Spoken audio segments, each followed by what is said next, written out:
As the fight to hold more officers accountable for fatal arrests against black people continues in the U.S., some states are passing laws to ban schools from teaching critical race theory. Republican lawmakers in Oklahoma and Tennessee have already passed legislation banning the teaching of certain concepts dealing with race and racism. Similar laws are also gaining traction in Missouri and Texas. Now, New York Times bestselling author Emmanuel Acho has come out with a new book. It's called Uncomfortable Conversations with a Black Boy, which aims to teach young people about racism. Emmanuel Acho is joining us now to discuss it. He is also a former NFL linebacker and guest hosted The Bachelor after the final rose, which Emery and I believe, Emmanuel, that you should have that job permanently, my brother, because you were amazing. Yeah. And Vlad's pretty jelly. Vlad was like, man, Emery calling me out on national TV. What? Hey, no, but you gave him props. You said he did a great job, and he did. I know, and it was really, really good. But let's talk about what we just led in with, Emmanuel. The concept of Conversations with a Black Man, with a young black man, started as a YouTube series that now has over 80 million views so far. What motivated you to get into this type of work? What motivated you to start this channel, to have these conversations, and to broadcast it for anybody who wanted to learn a little bit more about it? Yeah, Vlad. So I am first generation American. My parents were born and raised in Nigeria. And so I came to America as a blank canvas, understanding Nigerian culture, but I didn't necessarily understand white culture and then black culture. Remember, everyone, there is a difference between color and culture. By color, I am black, obviously, but born by culture, Nigerian, listening to Nigerian music, eating Nigerian food. So then, Vlad, as I am immersed in this all-white school in high school, I went to a predominantly white school wearing uniform, an all-boys college prep school. Then I played football in college and in the NFL. I understood this, Vlad and Anne-Marie. There's a communication barrier in our country. See, white people are saying one thing, but black people interpret it one way. Black people are saying one thing, and white people interpret it another way. So I said, I need to stand as a bridge of reconciliation, a communicatory bridge, if you will. I'll say this. Go back to high school and remember your foreign language teacher, your Spanish teacher would say, Anne-Marie, she may say, if you want to be fluent in a language, you have to immerse yourself in the culture. You can listen to Spanish-speaking music. You won't be fluent in Spanish. You can have a Spanish-speaking best friend, Vlad. You won't be fluent in Spanish. But if you immerse yourself in a Spanish-speaking country, that's when you'll be fluent. I was immersed in white culture, immersed in black culture, and therefore I realized I'm capable of acting as a translator at times, if you will. Emmanuel, I think that what you're saying is something that both Vlad and I think understand to a certain degree, because we're both, well, Vlad, you're also first generation American, and I am an immigrant myself, but you know, I grew up in Canada, so I think we really get where you're coming from, and later on I want to ask you whether or not you think that that's led to your success, but I want to talk about the book, because I'm also a parent too, and when I was going through this latest book, Uncomfortable Conversations with a Black Boy, I kept on thinking to myself, if I was a librarian, would I put this in the self-help section or would I put this in the history section? Because so much of our lack of understanding when it comes to each other, the need for a translator, is because no one knows the history. And it's by design in many ways, and you sort of talk about it in that book, that it's not part of the school curriculum. But I also thought too, you know, it's called Uncomfortable for a reason. As adults, we find it very difficult to have these conversations. I know as a parent, one of the things I struggle with is introducing some of the ugliness to my kid who is in this perfect little bubble right now. She doesn't know a lot. So I want to ask you if that's part of what you considered when you wrote this book, when, you know, how do I introduce sort of some harsh realities in a way that that kids will understand? And I also want to underline, it says, you know, with a black boy, but really this, you know, I have a daughter. I would definitely read this book with my daughter. And there are a hell of a lot of adults who could actually get a lot of benefit out of the book as well. Yeah, so I'd say this. If you're a librarian trying to figure out if you should put it in the self-help section or put the book in the history section, I would submit that you should just put the book in the hand of your student. Remember, Anne-Marie, as I look at it, there's a difference between an autobiography and a biography.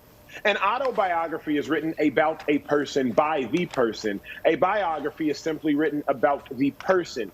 American history is much more like an autobiography written about white people by white people. If Emmanuel Acho were to write his own autobiography, everything would seem amazing. I'd be the best football player, the nicest human being, the most kind person you've ever met. And so we have to understand that the interpretations of history as we grew up may be from only one vantage point. Uncomfortable Conversations with a Black Boy, it answers the questions that honestly, our parents are ill-equipped to answer. You know, I have topics like, why can Black people say the N-word, but white people shouldn't? I discuss cultural appropriation. I discuss systemic racism. I discuss what is this concept of white privilege and what are privileges that we all have. I discuss, should we be called Black or African American? What are preferences and what's the historical connotation behind both? I discuss so many questions, Anne-Marie and Vlad, that honestly, history books don't talk about, because your experience is your expertise. And if you look at the back of Uncomfortable Conversations with a Black Boy, there's a little picture on the back, and that little picture is actually me, because I was that 12-year-old Black boy who had to go through these experiences, often hearing, Emmanuel, you don't talk like you're Black. Emmanuel, you're like an Oreo, Black on the outside, white on the inside. My experience has become my expertise. And so I wrote this book to actually offer true dialogue that our young white brothers and sisters, our young Black brothers and sisters can engage with, because they probably won't hear about this in the history books. Man, I wish a book like this had been written when I was a kid growing up, because as Anne-Marie pointed out, you know, I'm also a first-generation American, and like you and Anne-Marie, I have Black skin, but, you know, that in my world and in the world that my parents came from, that didn't necessarily mean, at least not to them, and thus to me, that I was considered African American. There's this whole sort of ecosystem, especially for first-generation kids that come from whose parents come from other countries, that you have to navigate in addition to being Black, right? Which is very difficult. Like, you know, today, if a kid comes home and they say, you know, I have a teacher who said something racist, I mean, that would probably make national news, right? But when I was a kid growing up, if I came home and I said, you know, I don't think that teacher likes me because I'm the only Black kid in the school, and I think that teacher may, you know, be prejudiced, or my parents would say, well, you know, who cares? Sticks and stones. This is America. Everybody can succeed. Just get good grades. If you get good grades, you'll have the last laugh, is the way my parents would sort of position what I needed to do to survive in a world that could sometimes be hostile. And it was to the point, Emmanuel and Anne-Marie, you and I have talked about this, that I didn't even realize it oftentimes when people were actually being racist or prejudiced against me, because my parents had so conditioned me and my sister and my brother to tune it out and to only worry about being like America's a meritocracy. If you just get good grades, none of that stuff matters. Yeah, I'll say this. Good grades and education are a prerequisite for success, but they are by far not the minimum requirement for success. We have been led to believe that America is a meritocracy. The more you work, the more you will succeed. Well, in actuality, America is much more often based upon nepotism and cronyism. You hire your family or you hire your friends. That's when you have to start to understand this concept of privilege. Privilege is not saying that your white privilege, if you will, is not saying your life hasn't been hard. It's just saying your skin color hasn't contributed to the difficulty of your life. And I think that's the disconnect when you start to talk about volatile terms like privilege, when you start to talk about volatile terms like reparations, when you start to talk about volatile terms like slavery, which has now become volatile. We have to do a better job of elaborating and explaining what these words, what these terms mean, but more importantly, the impact they have on us currently. And if I'm being honest, Vlad, I would have benefited from a book like this because I was going through an identity crisis as a youth. I thought I was Black, I looked Black, but all my white counterparts, the majority of them were telling me I'm Black, but I'm not Black.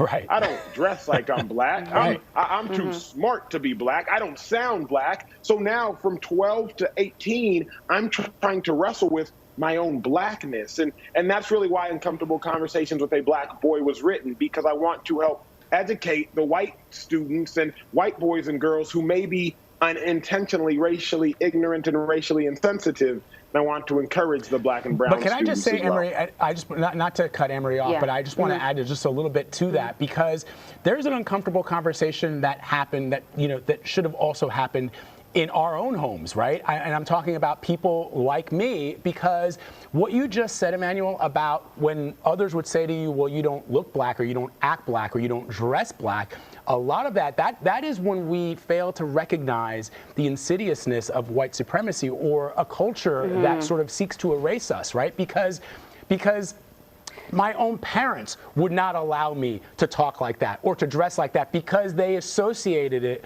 with a negative connotation.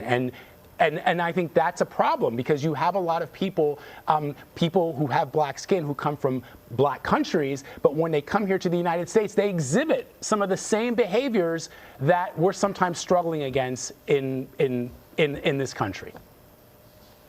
Well, Emmanuel, you sort of touch on that in the book about how, you know, often when it comes to like what it means to be black, we're getting these outside definitions and we're absorbing them. So we're, you know, if you don't fall into that definition, then you must not be black proper. But the reality of it is, if you're a black person, then whatever your life experience is, whatever your behavior is, however you talk, that's black. Correct. Like we haven't done a good enough job in this country of reminding everyone that black people are not a monolith. We're not just one group that all speaks the same, all moves the same, all talks the same, all functions the same.